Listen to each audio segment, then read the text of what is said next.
बहुत समय पहले की बात है। पुरानी चाइना के नॉर्थ प्रोविंस में 3 भिक्षु रहा करते। उनका नाम किसी को नहीं पता, क्योंकि उन्होंने अपने बारे में कभी किसी को कुछ बताया ही नहीं। चीन में आज भी उन्हें बस 3 हंसते हुए भिक्षुओं के नाम से जाना जाता है। वे तीनों भिक्षु हमेशा एक साथ रहते और गांव-गांव में घूमा करते। वो जिस भी गांव में जाते, वहां की बाजारों के बीचों बीच खड़े होकर जोर जोर से हंसना शुरू कर देते। उनकी हंसी को देखकर लोगों का ध्यान उनकी तरफ खींचा चला आता और धीरे धीरे उनके चारों तरफ एक बड़ी भीड़ इकट्ठा हो जाती।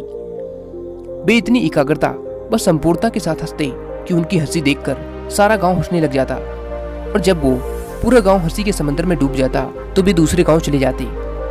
वे ना तो कुछ बोलते और ना ही कुछ उपदेश देते और ना ही कोई शिक्षा। वे जहां भी जाते अपनी हंसी से ऐसा माहौल बना देते कि लोग अपने सारे दुख दर्द भूलकर बस हंसने लग जाते।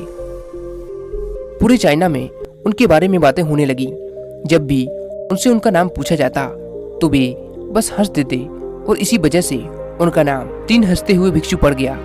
और वो भिक्षु इस तरह से हंसते जैसे कि उन्होंने इस संसार की खुशी को या भगवान के मजाक को समझ लिया हो, और उन्होंने सिर्फ अपनी हंसी से पूरे चाइना में इतना आनंद फैलाया जितना आज से पहले कोई नहीं फैला पाया। पूरे चाइना में घूम घूम कर लोगों को हंसाते हुए समय के साथ वे तीनों बूढ़े हो गए। और एक रात जब वे किसी गांव में ठहरे हुए थे तो उन तीनों में से एक भिक्षु की मौत हो गई। ये खबर सुनकर पूरा गांव दुखी हो गया। गांव वालों को लगा कि शायद आज के दिन वो दोनों भिक्षु जरूर रोएंगे, और यही देखने गांव का हर व्यक्ति उनसे मिलने आया। जब सुबह हुई तो पूरा गांव इकट्ठा हुआ, लेकिन वो दोनों भिक्षु तीसरे भिक्षु के शरीर के पास बैठकर जोर जोर से हंस रहे थे।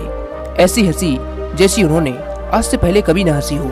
गांव के कुछ लोगों ने उन्हें समझाने की बहुत कोशिश की कि ये आपका साथी था और इसकी मृत्यु पर आपको हंसना नहीं चाहिए।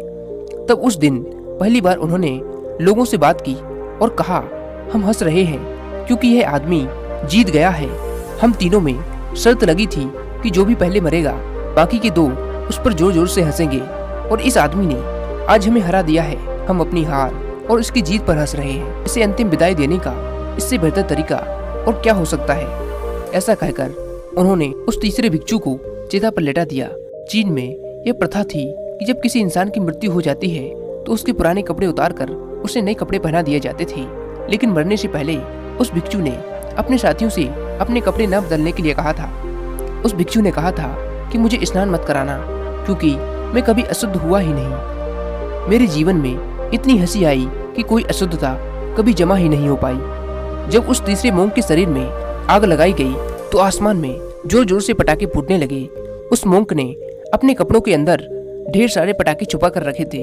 ऐसा नजारा देखकर पूरा गांव जोर जोर से हंसने लगा, और मरने के बाद भी वो भिक्षु लोगों के चेहरे पर एक मुस्कान दे गया। और यह देखकर शेष दोनों भिक्षुओं ने कहा, चालाक आदमी, तुम मर चुके हो, लेकिन तुमने हमें एक बार फिर हरा दिया।